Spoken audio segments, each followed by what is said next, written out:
Hoy es la última clase de lo que es conceptual del módulo 2. Nos queda la clase de la semana que viene, que es una clase meramente de consultas, una clase por si tienen alguna duda, alguna pregunta, pero lo que es conceptual lo vamos a terminar de ver hoy. En esta clase lo que vamos a ver es todo lo que tenga que ver con tasaciones de bienes muebles. Y específicamente, cuando nosotros vamos a ver en este módulo o en esta clase en particular, vamos a hacer énfasis en lo que son los automotores, los semovientes, vamos a ver también el tema de la tasación de maquinarias, y vamos a ver la tasación de algo de obras de arte y antigüedades. Al respecto, lo primero que hay que decir, como nosotros siempre veníamos hablando acerca de todo lo que era el Tribunal de Tasaciones de la Nación y todas las reglas que ellos establecían con respecto a los parámetros objetivos, a la estabilidad de criterios, a que sean criterios uniformes, en lo que es tasación de bienes muebles también existe una normativa a nivel nacional, que es la normativa TTN 11.4, que lo que hace es establecer lineamientos generales con respecto a los bienes muebles, nada demasiado en particular, nada muy específico, simplemente dice que se analizan los bienes técnicamente y se utilizan 4 parámetros en forma mayoritaria, o que por así decirlo no pueden faltar como guía. Y establece dentro de esos 4 parámetros el valor de reemplazo equivalente, es decir, cuánto saldría o cuánto costaría conseguir un equivalente o reemplazarlo al bien por otro equivalente en el mercado. ¿Cuál es el valor residual al final de la vida útil del bien? ¿Cuál es la vida útil del mismo? Es decir, si tiene una vida útil de 5 años, de 10 años. Y acá hagamos una pequeña distinción, porque hay bienes, por ejemplo, que se considera que tienen una vida útil muy larga o extensa, pero que tienen intervenciones muy grandes en el medio de ese plazo. ¿Qué quiero decir con esto, por ejemplo? Si ustedes hablan de un automotor, ¿cuál es la vida útil de un automotor? Podemos hablar de que será 10 años, 20 años, 30 años, supongamos dependiendo del modelo, dependiendo del uso. Pero ustedes saben que, por ejemplo, hay ciertos autos, sobre todo de mayor antigüedad, que cada tantos kilómetros, por ejemplo, los 100.000, había que hacerle lo que es la correa dentada, o había que hacerle la transmisión, o había que hacerle el motor, que se llamaba, que era en realidad una rectificación. Entonces tengan en cuenta que la vida útil es una, pero que al momento de hacer la tasación tienen que dejar establecido todas estas circunstancias, porque son hechos que, más allá de que van a permitir un mantenimiento adecuado, representan un gasto grande con respecto al bien en cuestión. Y el último de los 4 parámetros que nosotros decíamos que el Tribunal de Tasaciones de la Nación establecía con respecto a los bienes muebles es el estado del bien al momento de la inspección. Y acá entra mucho a jugar lo que es la inspección visual, es decir, in situ del bien. Por ejemplo, muchas veces eso se ve cambiado o se modifica, y lo que se hace es mandar fotografías del vehículo. Piensen cuando hacen, por ejemplo, un seguro, muchas veces no va la propia persona de la aseguradora o el propio gestor del seguro a hacer la verificación del automotor al domicilio, sino que pide, por ejemplo, que se envíen fotografías donde se pueda ver los 4 lados del vehículo, el estado general, en determinada posición, con determinada luz, pero siempre, preferentemente, lo que se prefiere es la observación visual de ese bien. Es decir, es personalmente ir a donde está el bien y proceder a todo lo que es la verificación de los detalles, de la carrocería, por ejemplo, en los automotores, de lo que se llaman los puntos de soldadura, el estado de la pintura, porque muchas veces lo que son fotos o lo que son una documental gráfica puede ser bastante diferente a lo que es la realidad. Por consiguiente, siempre es importante ver el estado en persona del bien. Básicamente, y adentrándonos ya en lo que son los bienes en particular, que nosotros vamos a hablar sobre la tasación, el primero que vamos a empezar hablando es la tasación de automotores. Todos, como bien ustedes saben, lo que es un automotor, y básicamente todos conocen los lineamientos generales para establecer el valor de un automotor. ¿Por qué? Porque alguna vez lo han tenido que hacer, o porque lo han tenido que vivir porque fueron a vender un auto en una concesionaria, porque tuvieron, por ejemplo, algún siniestro y la aseguradora tiene que hacer el peritaje para determinar el valor del bien y el valor de los daños, o bien porque, por una cuestión de transferencia. Todo esto son tasaciones de los automotores. Lo que pasa es que se utilizan diferentes criterios o diferentes parámetros para establecer cuál es el valor. Entonces, perdón, lo que se busca es establecer ciertos parámetros, analizarlos y a partir de allí aproximarnos la mayor medida posible a lo que es el valor de mercado de dicho bien. Entonces, ¿cuáles son en los automotores los elementos más característicos a tener en cuenta al momento de realizar la tasación? Los kilometrajes de los vehículos es uno de los primeros elementos que se observa. ¿Por qué? Porque generalmente es una cuestión inversamente proporcional. Cuanto mayor sea el kilometraje, menor va a ser el valor. Por consiguiente, uno de los primeros ítems que se ve es el tema del kilometraje del automotor. Tengan en cuenta además que se estila que entre más avanza el tiempo, es decir, mayor antigüedad tenga el modelo, mayor kilometraje va a tener. Por eso normalmente los automotores que tienen una antigüedad mayor, pero un kilometraje menor, es decir, por ejemplo, un modelo, no sé, 2014 con solamente 20.000 kilómetros, suele tener un mayor valor que uno a lo mejor del mismo año con un kilometraje mayor. O incluso un modelo más nuevo, pero con mucho mayor kilometraje. Además del kilometraje, también se analiza cuál es la cilindrada y el tipo de motor, porque a los que les gustan los autos o las motos, porque puede ser cuando hablo de automotores también puede ser motovehículos, la cilindrada y el tipo de motor, si es a nafta, diésel o GNC, cambia la vida útil y el mantenimiento que tiene que tener el vehículo. Entonces, un vehículo o un automotor con nafta no tiene la misma vida útil que un motor con GNC, no tiene el mismo mantenimiento, no tiene el mismo estado de conservación en referencia a qué hay que hacerle para conservar el mismo. Entonces, todas estas cuestiones también se analizan. Y se analiza también mucho el tema de la cilindrada. ¿Por qué? Por el consumo, por lo que es la vida útil, por el mantenimiento. Entonces, la cilindrada también se analiza al momento de objetivizar todos estos parámetros. El segundo punto, o a tener en cuenta, el segundo ítem a considerar con respecto a los automotores, es el tema del aspecto. Acá es cuando se ve 100% la estética. Se ve un estado global como una primera medida, lo que es chapa, pintura mayoritariamente, pero después se empieza a ver en mayor detalle todo lo que es el estado de conservación, si tiene llantas, de las ruedas el desgaste, si tiene reparaciones, si tiene saltos de pintura salteada, si tiene piezas originales. ¿Qué quiere decir esto? Que muchas veces a simple vista el vehículo parece que tiene un aspecto particular y después cuando se ven en detalle se observa que una pieza no es la original, que ha sido adaptada. ¿Cómo se dan cuenta muchas veces esto el perito mecánico, que es el que hace todas estas cuestiones? Principalmente lo ve por la pintura. Es muy difícil volver a conseguir el tono de pintura de los vehículos, sobre todo en los vehículos más modernos, cuando ya tienen pinturas bicapa o tricapa, el tema de el tono en particular es muy difícil de conseguir. Por eso muchas veces se suelen dar cuenta de estas cuestiones. También se suelen dar cuenta por las pequeñas soldaduras, por el tema de la ubicación. Entonces, todas estas cuestiones se analizan al momento de ver la estética. Se ve también si existen rayaduras, golpes, estado de la pintura, es decir, el desgaste. Muchas veces, no sé si ustedes vieron, pero los autos que tienen mucha exposición al sol tienen como la pintura más desgastada, más decolorada, por así decirlo. Entonces, eso también puede disminuir el valor del vehículo.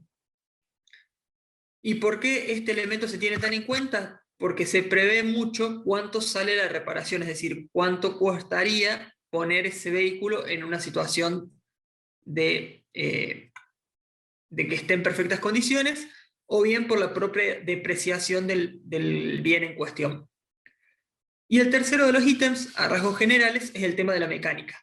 Ya ahí no estamos hablando ni del kilometraje, ni del aspecto estético, estamos hablando ya de la mecánica propiamente dicho, es decir, cómo funciona. Hay que hacerle algo, muchas veces esto que cuando se va a comprar sobre todo autos usados, el vendedor agarra y dice, sí, el auto está funcionando, está listo para funcionar, pero hay que hacerle, no sé, frenos, hay que hacerle embrague, la batería está fallando, no le funciona, no sé, la bocina, por ejemplo. Entonces, todos estos son elementos a tener en cuenta para establecer un parámetro sobre la mecánica del vehículo. Eh, Otra cosa, muchas veces esto se hace a ojo, sobre todo esto es para casos particulares, por supuesto acá lo que estamos potenciando o tratando de aconsejar es que siempre se haga en un lugar especializado. Por ahí muchas veces es muy difícil advertir ciertos vicios que tienen los automotores sobre todo, que se dan cuenta recién con el funcionamiento o con alguien que pueda observarlo muy detenidamente o que sepa de lo que está hablando. Entonces, lo recomendable siempre es que el auto vaya incluso al taller mecánico, no que el taller, no que el, perdón, que el mecánico se acerque donde está el auto, porque muchas veces no cuenta ni con las herramientas ni con las posibilidades que tiene en el taller, sino que el auto vaya al taller mecánico y sea revisado por un especialista, que se haga un control de los puntos más importantes del vehículo, que se lo ponga en fosa, que se analice todo lo que son amortiguadores, freno, pérdida de líquidos, los filtros. Todas esas cuestiones siempre hay que analizarlas al momento de establecer la mecánica del vehículo para determinar si está en buenas condiciones, en malas condiciones o en excelentes condiciones. Entonces, a partir del análisis de todo esto, vamos a llegar a un punto donde lo que se establecen los mayores especialistas es que dicen, bueno, vamos a poner a cada parámetro lo vamos a hacer una valoración objetiva. Entonces, la valoración objetiva lo que nos establece es el parámetro menor o el menor puntaje que se le puede otorgar a un vehículo es 0,9. Y el mayor valor que se le puede dar a un vehículo es 1,3. Entonces, 1 sería un estado normal, un estado medio, de uso medio, de conservación medio, y otro a partir de allí es 0,9 un mal estado y 1,3 un excelente estado. Entonces ahí va a ir variando esa cuestión. Ahí en el chat ponen algo muy interesante que es con respecto a la ubicación o el lugar de uso. El lugar de uso principalmente tiene mucha incidencia al momento de tasar los riesgos para el seguro, pero no tanto para la tasación del vehículo en sí, porque no es el lugar de uso, sino las condiciones en las que está a causa de este uso. ¿Qué quiero decir? Puede ser que a lo mejor la persona viva en una zona de alta montaña, pero sea una persona jubilada de 80 años que utiliza el vehículo solamente para ir al supermercado 2 veces por semana y nada más. Y otra persona que viva en un pueblo chiquito, pero que esté todo el día utilizando el vehículo y ese desgaste sea mayor.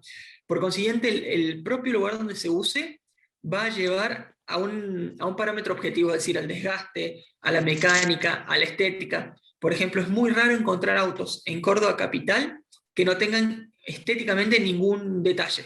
Así sea una rayadura muy pequeña, una saltadura de pintura, o los famosos golpes ciegos de las puertas. ¿Vieron cuando se abre una puerta en un estacionamiento que pega a la puerta del auto en cuestión?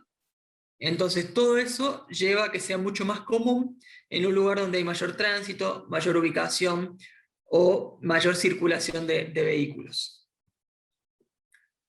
¿Qué otras cuestiones va a indagar o va a observar el tasador al momento de realizar la tasación de estos vehículos?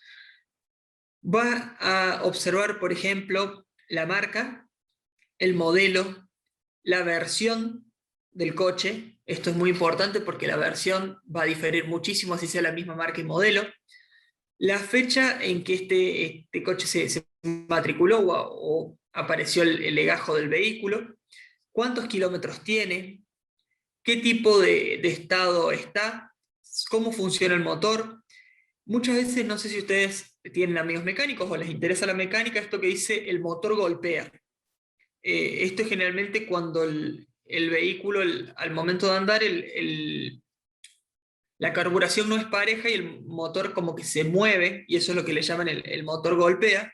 Entonces, ¿cómo funciona? Porque muchas veces el auto sí está funcionando, pero tiene muchos humos, no regula bien, se apaga, golpea el motor. Entonces todas estas cuestiones se ve en el funcionamiento del motor. Se ve también el exterior, todo lo que es una cuestión de lunetas, espejos, el tema de los picaportes de las puertas. Se ve el interior, cómo está el volante, los pedales, las alfombras, el tema de las palancas de cambio. Por ejemplo, es muy común que no se revise temas muy comunes en el uso después, como el freno de mano, la bocina, el tema de la batería. Mucha gente, por ejemplo, cuando va a revisar un vehículo, no corrobora la batería, o sea, da arranque y listo. Y con eso supongamos que la batería ya está. Pero está bueno muchas veces por ahí prender las luces para ver si la potencia de las luces está bien, si la batería carga bien, poner la radio. Estas cuestiones llevan a ver pequeños detalles, poner el freno de mano y sacarlo, porque muchas veces está trabado lo que es la corredera de ese freno de mano.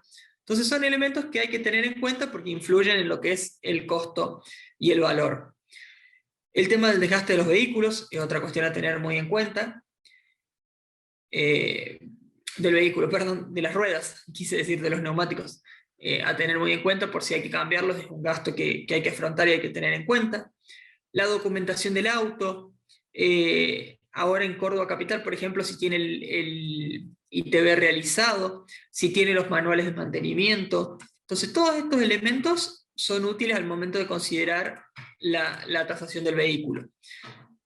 Ahí me están preguntando en el chat el tema de la situación jurídica. Por supuesto, si está prendado o embargado, baja muchísimo el valor del vehículo. Si tiene multas, no. Si tiene multas no cambia o no influye en el valor del vehículo. ¿Por qué? Porque al momento de hacer la transferencia, generalmente el comprador lo que hace es desestimar esas multas. Entonces las multas persiguen a la persona que era titular al momento que se realizaron. Entonces vos vas, por ejemplo, en el registro tiran un libre de deuda y dicen tiene 4 multas de caminera. Entonces al momento de hacer la transferencia se escribe que se desiste de la misma y esas multas continúan en cabeza de la persona titular del vehículo, es decir, del que transfiere el vehículo, y por ejemplo las va a tener que pagar cuando quiera hacer la extensión de su licencia de conducir, pero no hace reducir el valor del vehículo por tener multas. Sí hace cambiar mucho el valor, el tema de las partes, si son originales o no. Eso cambia mucho el valor del vehículo.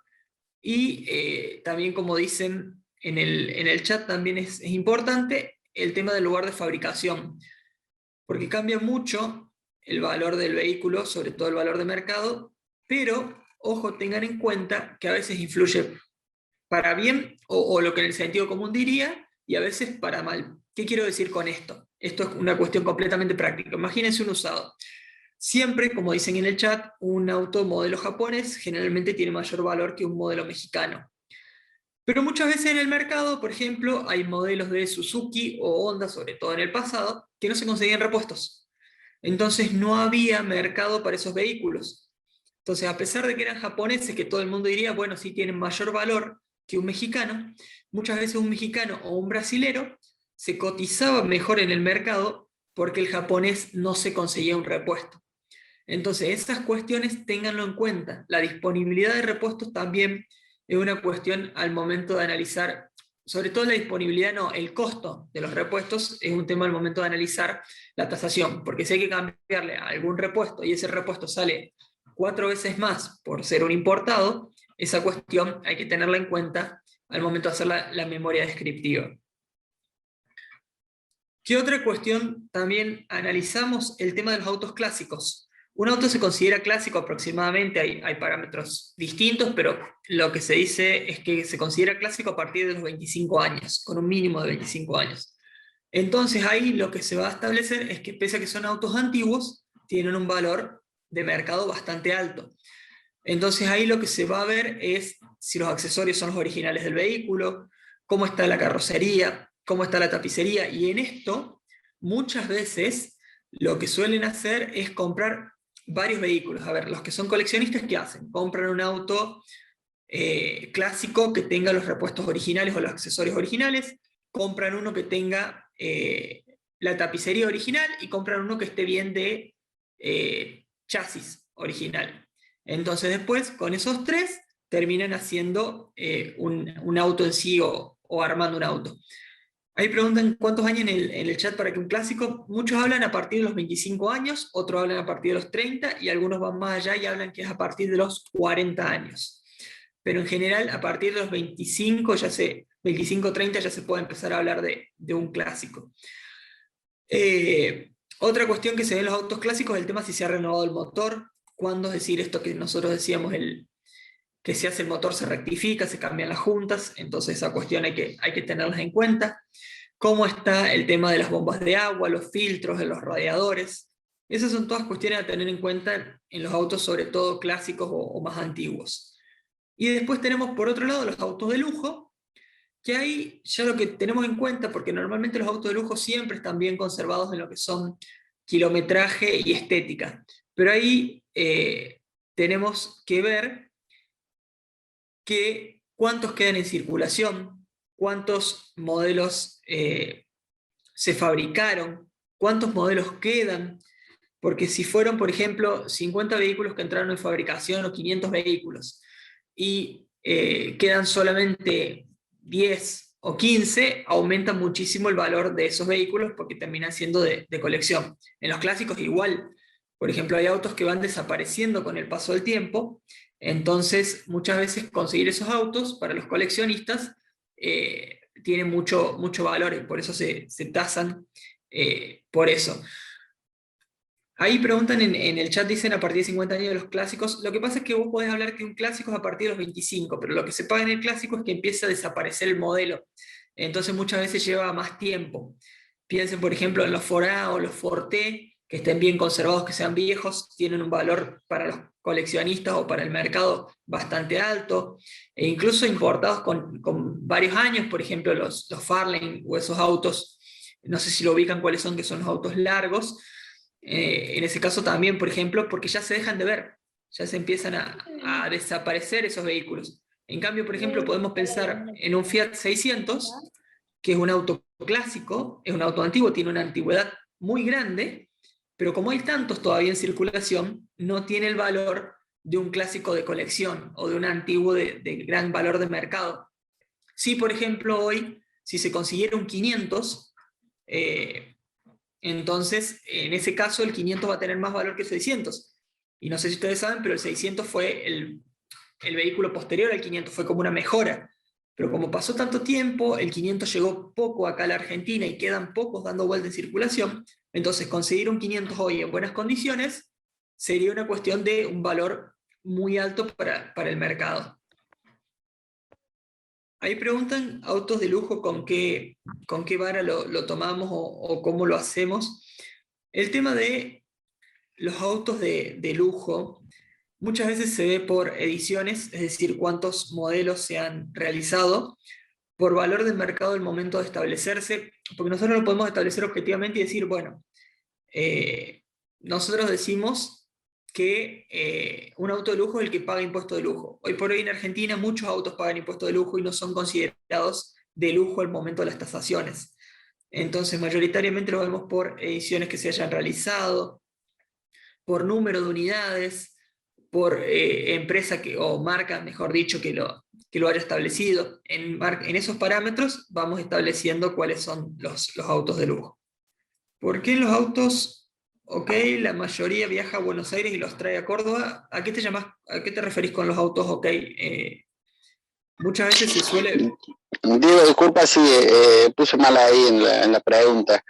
La mayoría que he consultado viaja a Buenos Aires, busca autos 0 kilómetros, puse yo mal ahí en el chat, y los trae de Buenos Aires. Hay mucha diferencia de precio entre las provincias. Yo no entiendo por qué tanta diferencia así.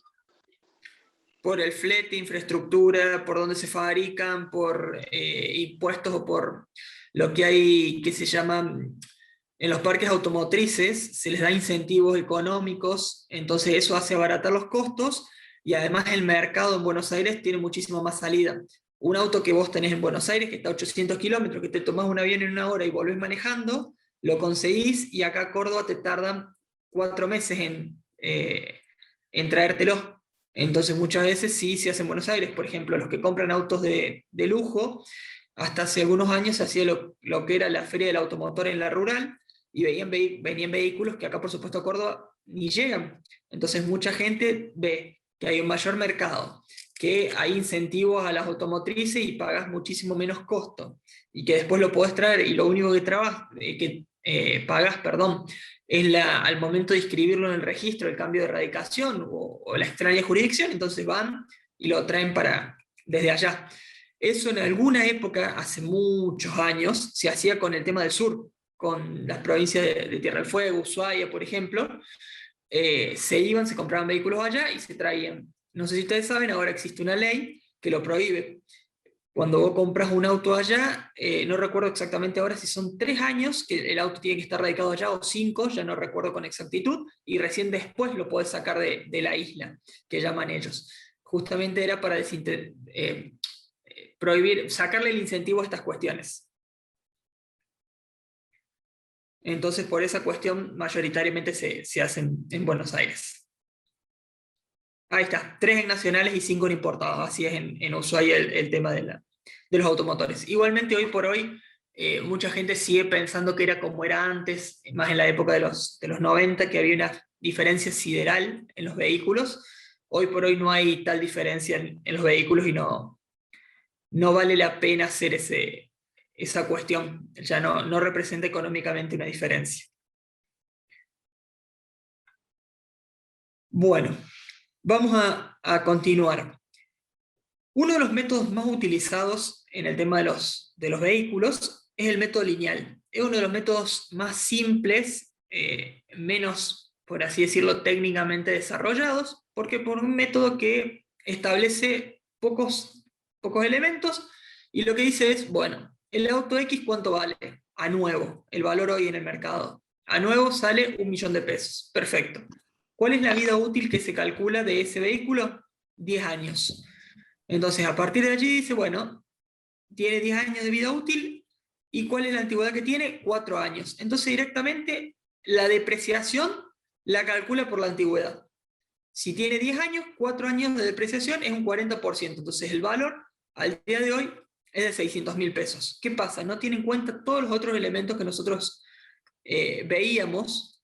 Entonces, por ende, ese método lineal es utilizado con pinzas. ¿Por qué? Porque sirve para tener una referencia cuando el auto está en condiciones normales.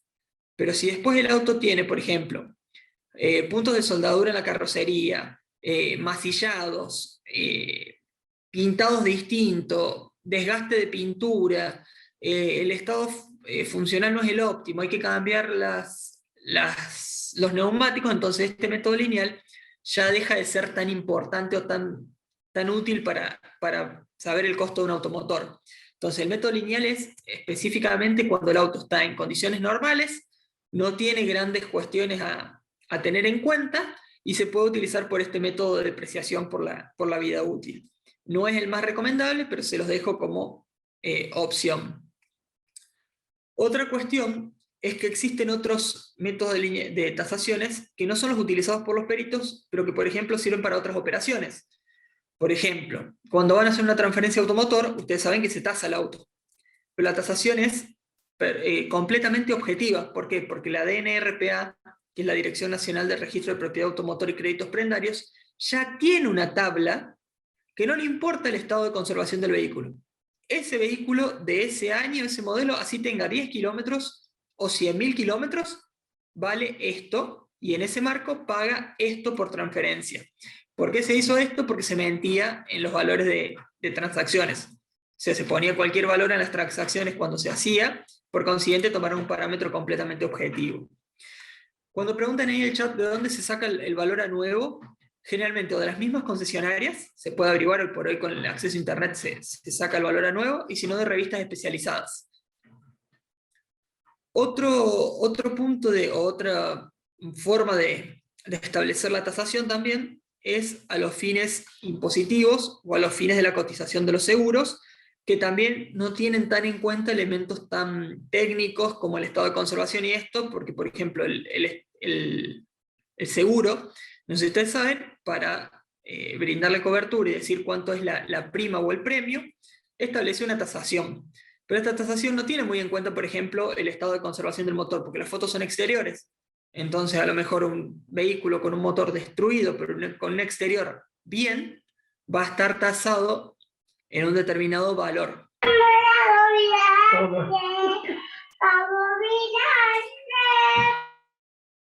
Entonces, tengan en cuenta todas estas situaciones al momento de considerar. Por supuesto, lo que hacen ustedes, que es la más importante al momento de presentar un informe técnico, analiza todas las otras variantes que fuimos enumerando hasta ahora. Y en el precio, ¿cómo influye? Preguntan, el estado jurídico influye mucho, sobre todo porque si es prendado, normalmente se estila que baja entre un 20 y un 30% la cotización del vehículo, pero hay que analizarlo. A ver, yo tengo una regla general, pero hay que analizarlo caso por caso. No es lo mismo un auto prendado que resta 5.000 pesos de la última cuota de un autoplan, a un auto prendado que tiene una deuda de 300.000 pesos y queda 10 años. Entonces esa cuestión analicen. Y otro punto a tener en cuenta es que es muy común, y esto lo digo porque mi otra parte, la de abogado, que los autos se ofrecen con 0,8. Viene alguien y te dice, no, yo tengo el 0,8 firmado en blanco.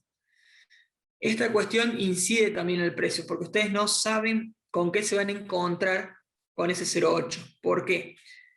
Porque no sé si ustedes saben, pero la certificación de firmas en los 0,8 tiene un plazo de vigencia. Pasado ese plazo de vigencia, la firma del 0,8 no sirve más. Y si no sirve la firma del que te está vendiendo el vehículo, y el auto lo tenía porque era de un primo de él que se lo había dejado el 0,8 o se lo habían entregado en parte de pago y él no lo quiso inscribir para no hacer doble transferencia, anda después a encontrar a la persona que se lo vendió o a la persona que se lo entregó. Entonces tengan todas estas cuestiones en cuenta para hacer este tema. El plazo es de 90 días, el plazo de la firma certificada en el 0,8.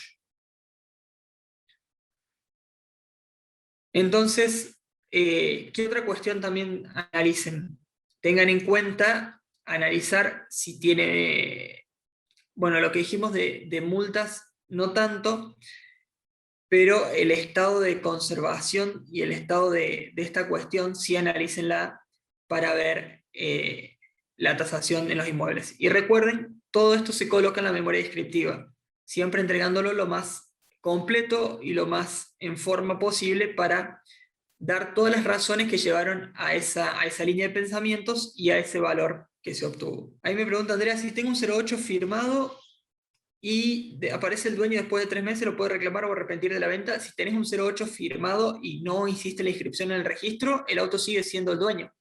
Es decir, que lo puede reclamar, se puede arrepentir de la venta, ya será una cuestión contractual entre comprador y vendedor. Hasta que el 0,8 no ingresa en el registro, y el registro además produce o realiza la inscripción, el auto sigue siendo de titularidad de quien firmó el 0,8. Esto, como lo veíamos en el módulo anterior, ténganlo muy en cuenta porque si hay multa, si hay un choque, toda responsabilidad recae en esta misma persona, salvo, repasando brevemente, si nosotros vendimos un automotor y la persona que lo compró, pese a tener 0,8, no lo inscribe, ahí nosotros podemos hacer, pasado un plazo, una denuncia de venta para poder después decir que cualquier responsabilidad nos exime a nosotros por ser un hecho de un tercero. Pero mientras tanto, y en la generalidad de los casos que no está inscrito el 0,8, la responsabilidad y la titularidad sigue siendo de quien lo firmó. Entonces siempre se puede arrepentir o no concretar la operación, pero hay que ver después ya el tema contractual, se tiene que ver el tema contractual entre ellos. Y pregunta si vende un auto y el dueño se divorció, ¿debe firmar el excónyuge? Depende.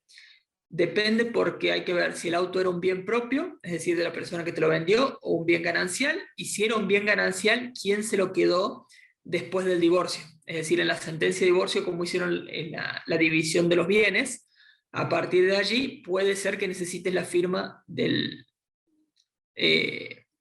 perdón, no vas a necesitar la firma porque ya va a estar asignado a alguien. Si no llega a estar designado a alguien, alguno de los cónyuges, es decir, que sigue siendo un bien ganancial, ahí sí vas a necesitar la firma de ambos.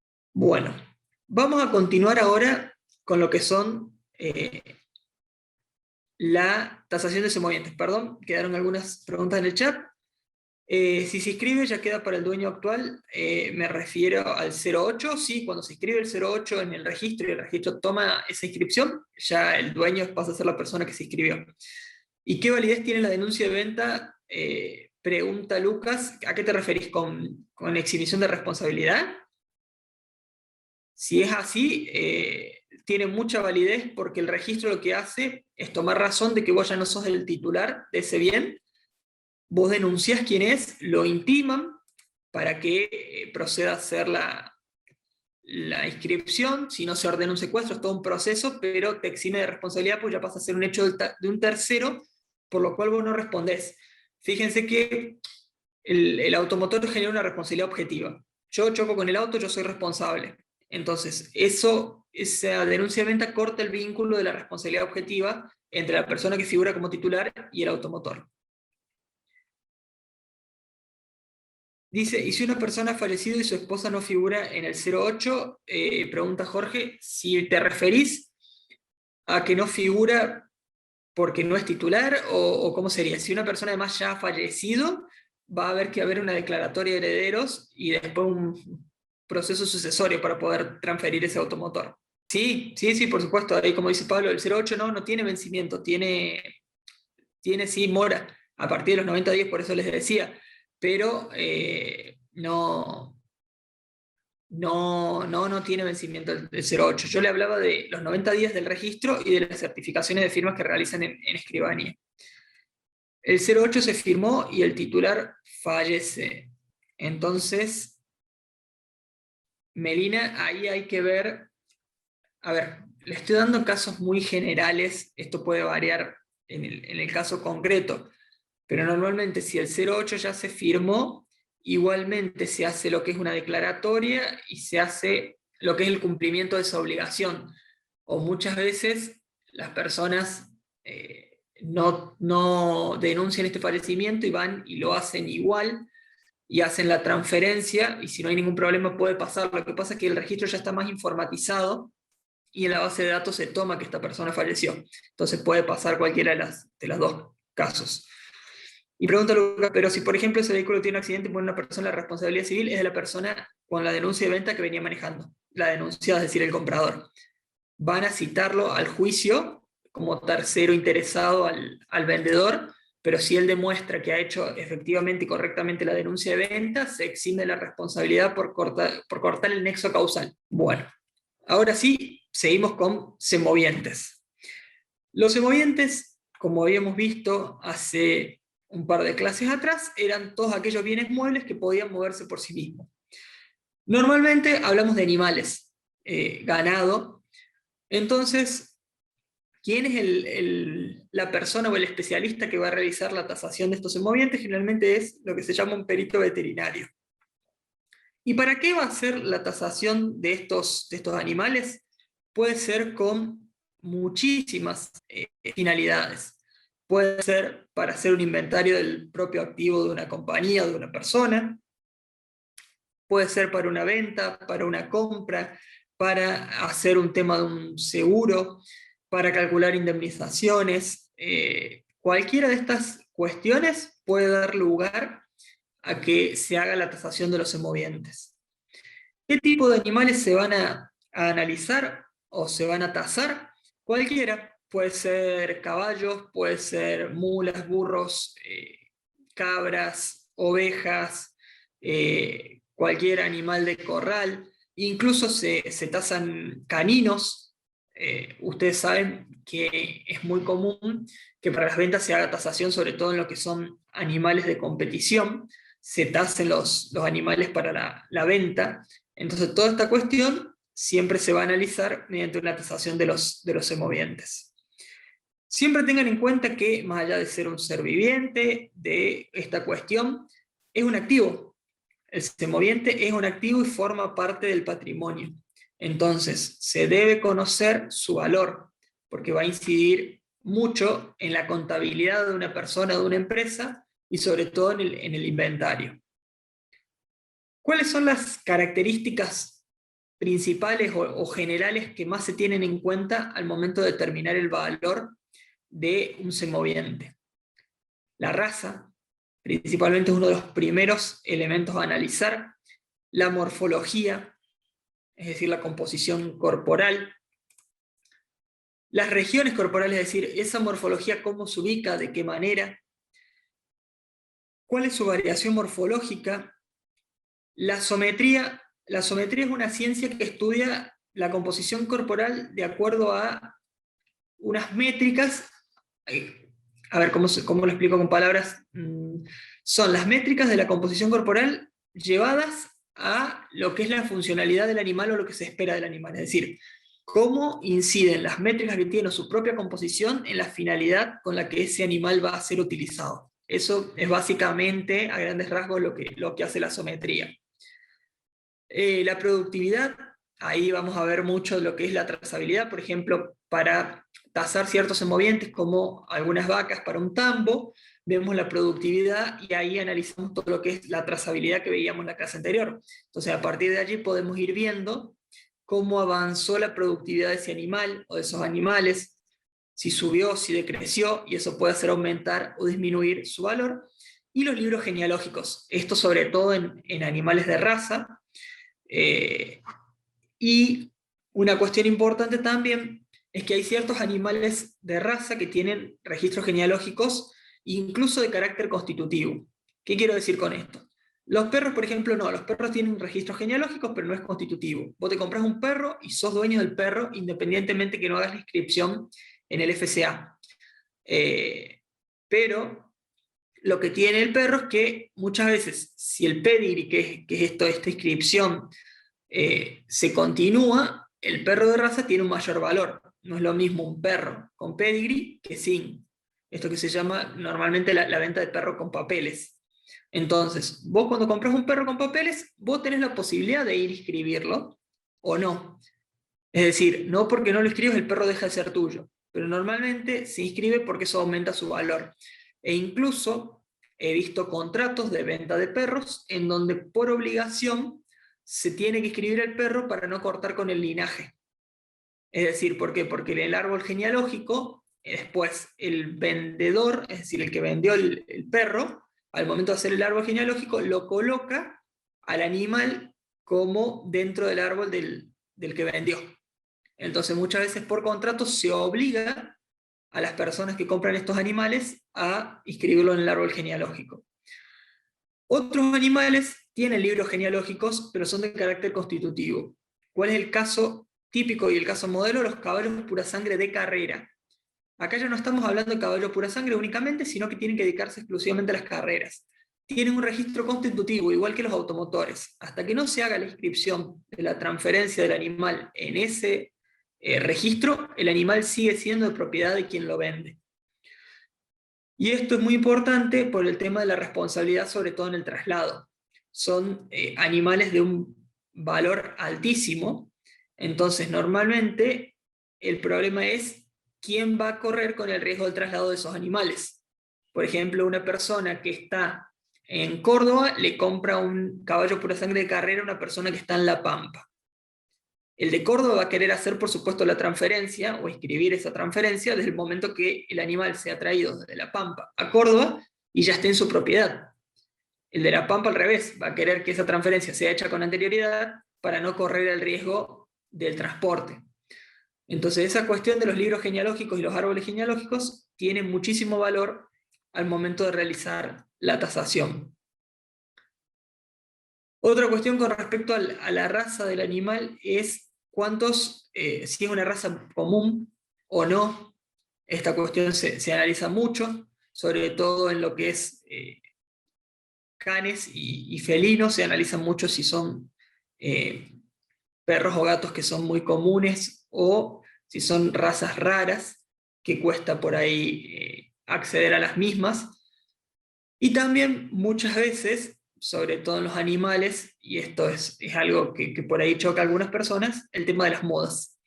El tema del mercado y la moda hace aumentar o disminuir el valor de un perro.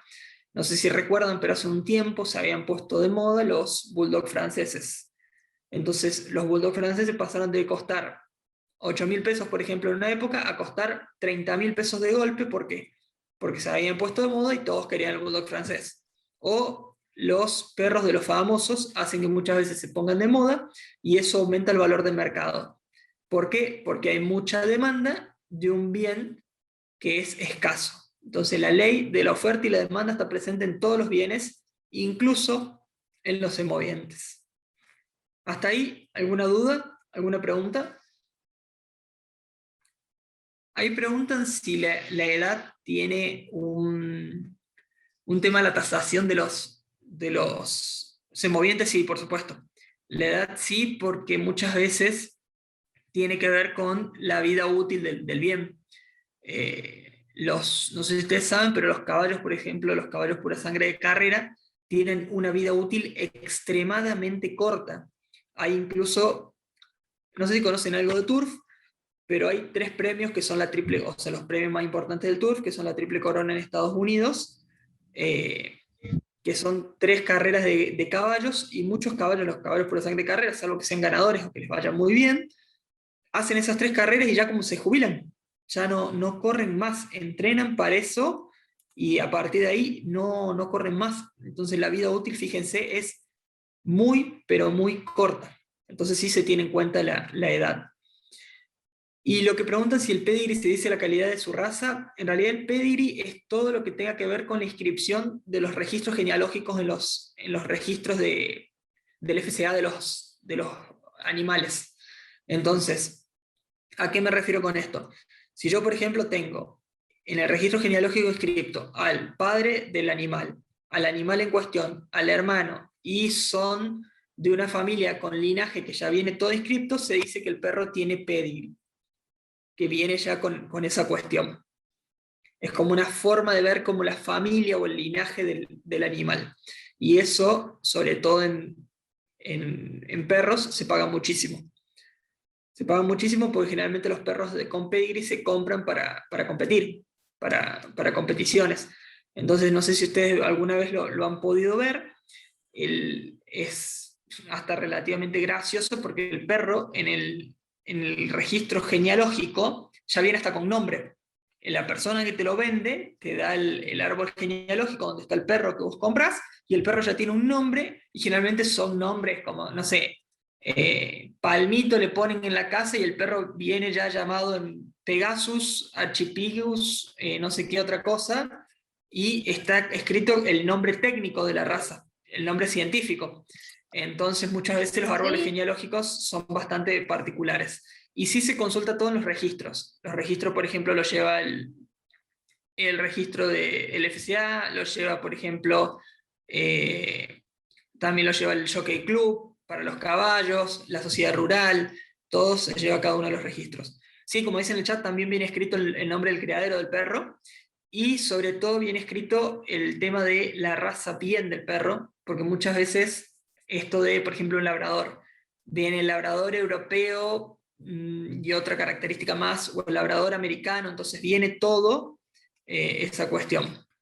Vamos a continuar con los últimos temas que nos habían quedado dando vueltas de esta clase, que son la tasación de las maquinarias y la tasación de lo que es obras de arte y antigüedades. En lo que es tasación de maquinarias, lo importante a tener en cuenta es que en todo existen peritos que sean especialistas.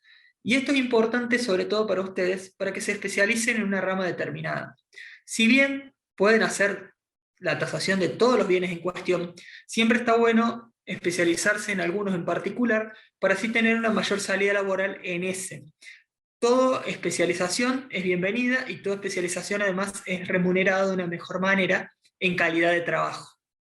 Entonces, en este caso, el que se habla o el que se encarga de las tasaciones de maquinarias específicamente es un perito ingeniero o un perito ingeniero industrial, que lo que hace es valorar las máquinas conforme a las características y al uso que haya tenido estas máquinas en cuestión. ¿Qué es lo que se va a analizar de las maquinarias o por qué se va a realizar estas tasaciones maquinarias? ¿Cuál es la finalidad que tienen estas tasaciones? Puede ser que se hagan con la finalidad de realizar una compraventa, una reclamación ante el seguro o una contratación ante el seguro. Puede ser que se haga una tasación a los efectos fiscales. Ustedes saben que muchas veces cuando tienen que tasar bienes personales, se tienen que tasar estas maquinarias para poder determinar cuál es el patrimonio afectado a este impuesto. Para saber un inventario de la explotación y tener en cuenta y en consideración cuáles son los bienes en cuestión que se tienen y por qué valor, o simplemente para hacer un avalúo de la empresa.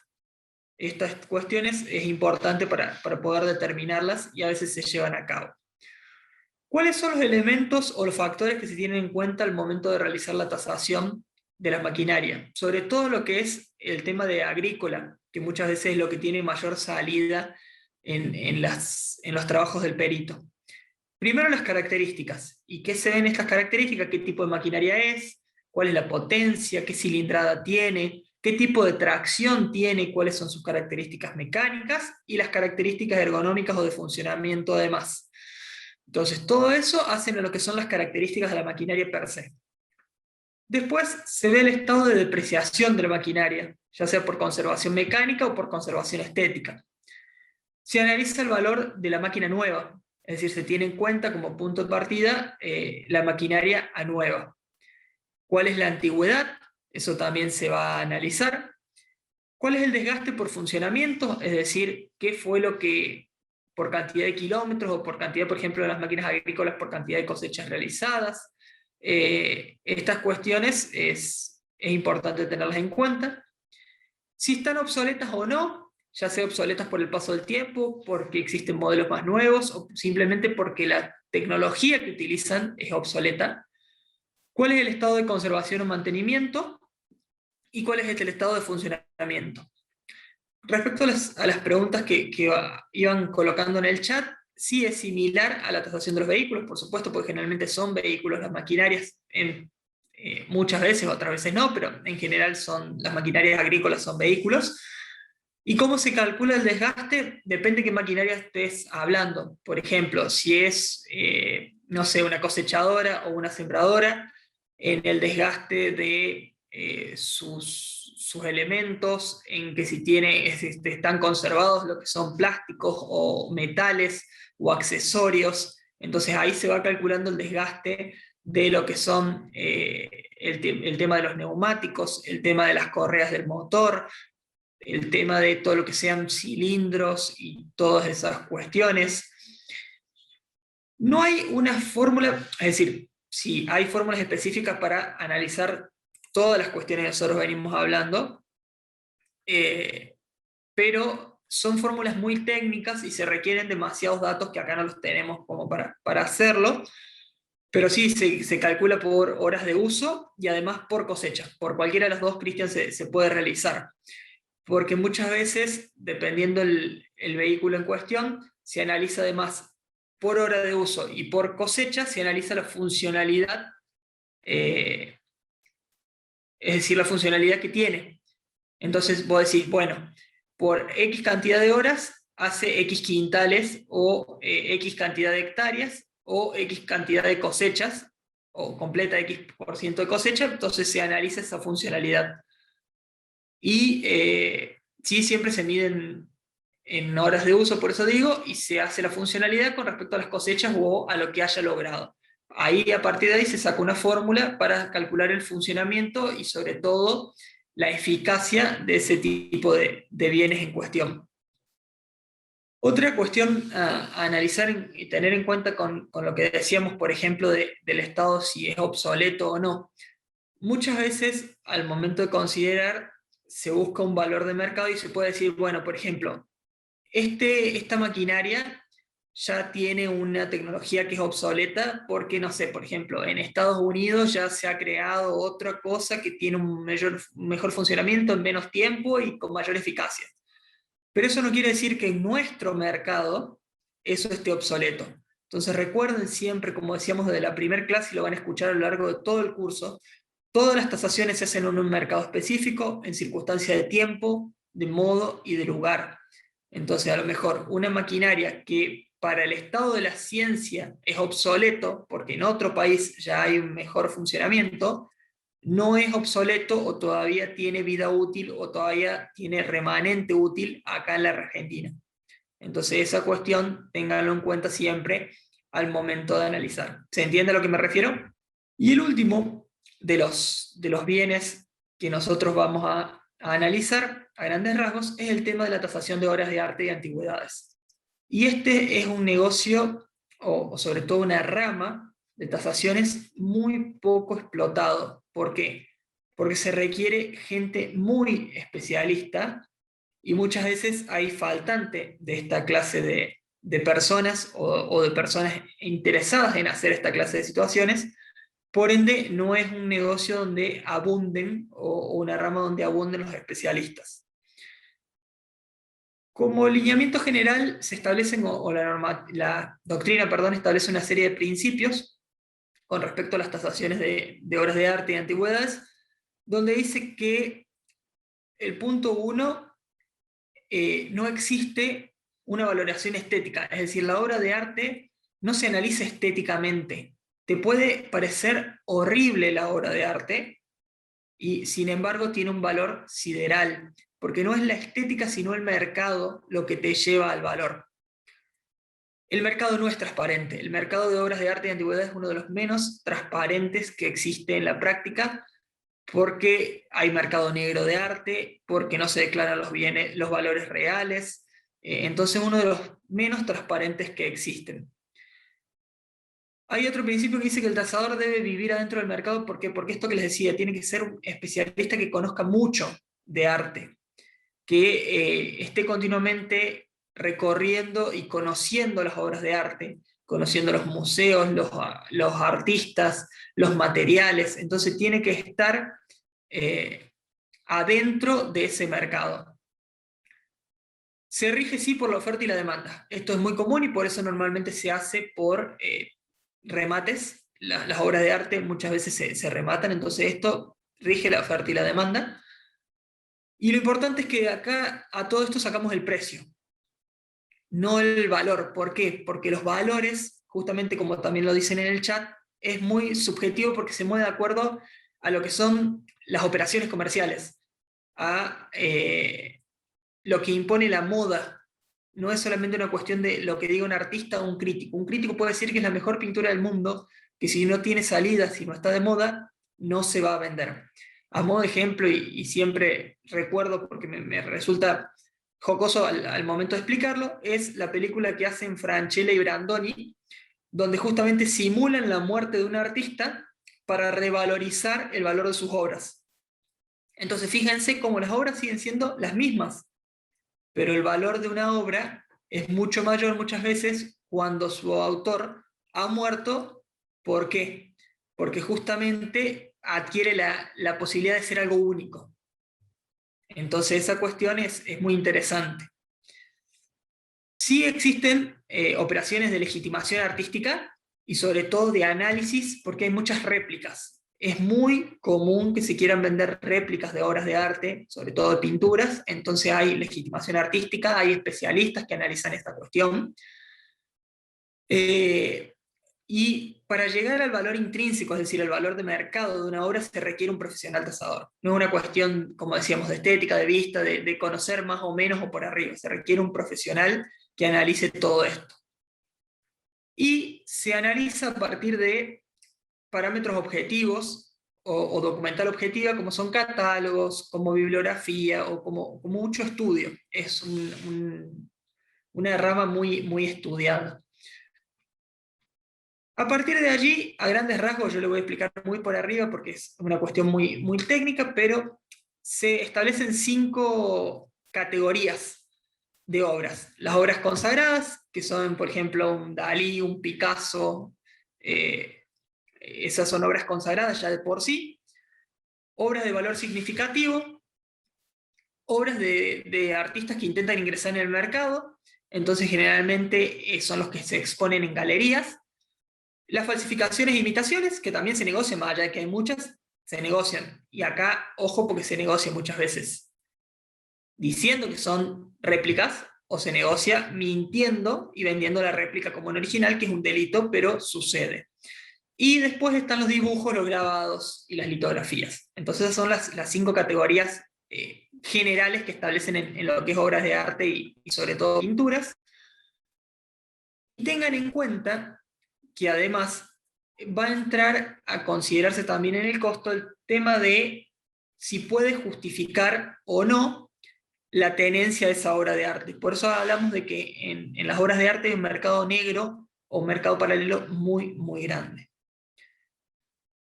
¿Cuáles son las variables a considerar al momento de la tasación? Se las enuncio y después les voy diciendo las características. Las variables son el artista, la escuela o movimientos artísticos, la dimensión utilizada, la técnica, el tema y el mercado.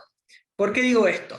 El artista, a grandes rasgos, se sabe que no es lo mismo, como le decíamos, un Dalí, un Picasso, que un artista de mucho menos renombre, o contemporáneo, o incluso que esté vivo.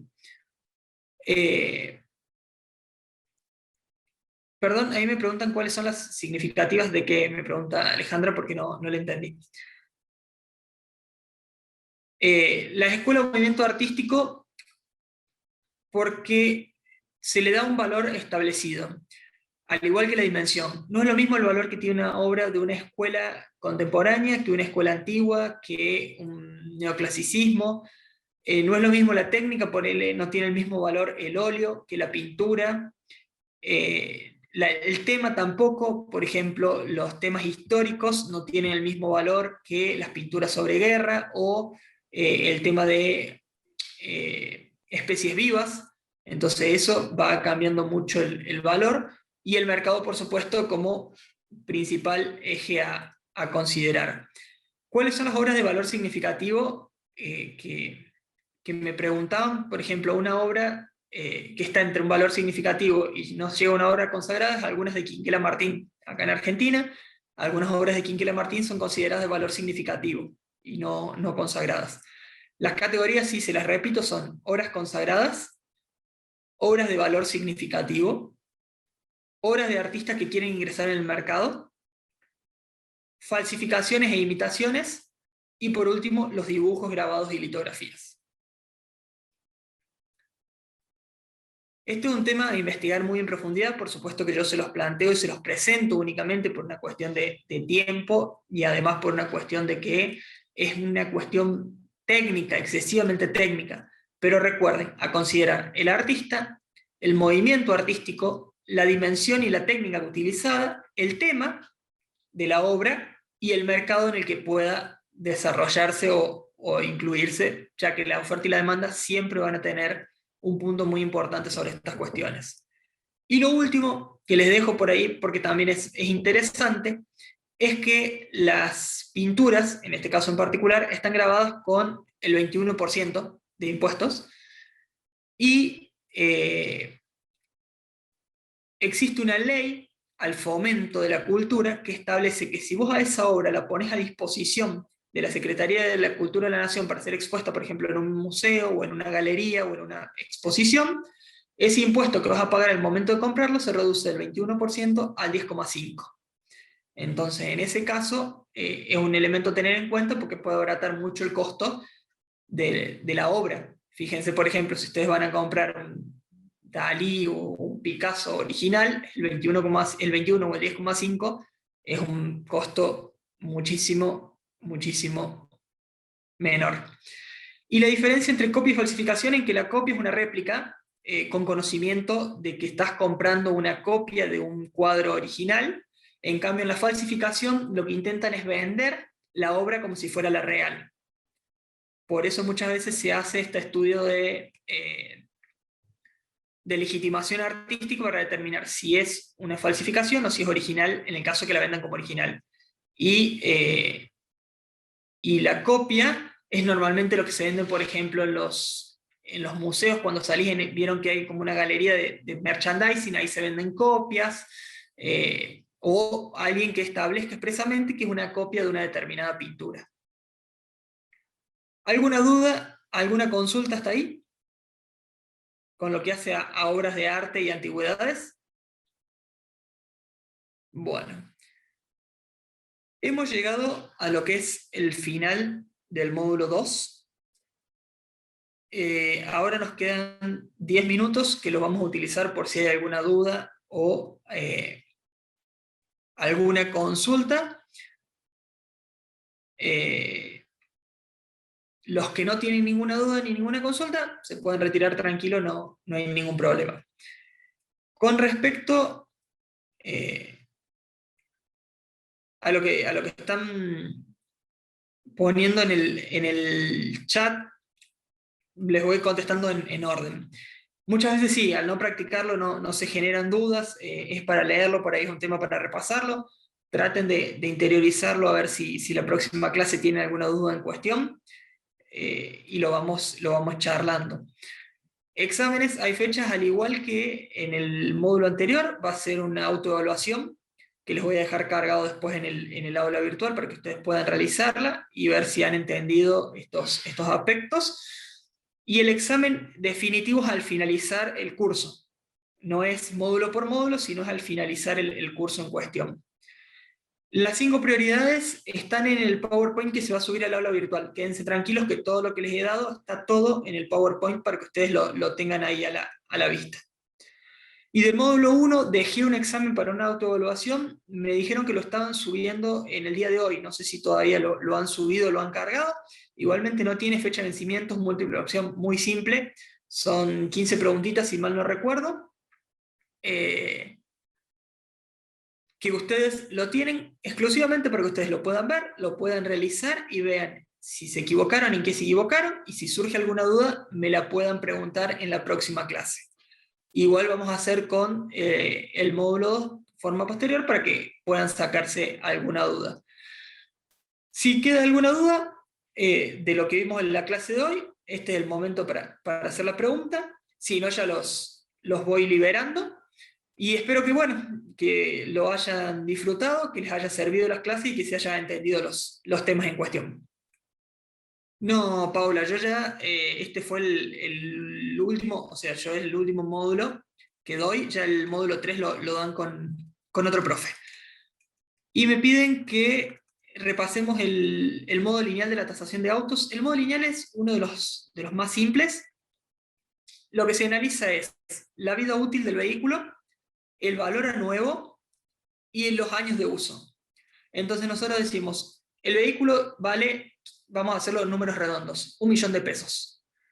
Tiene una vida útil de 10 años.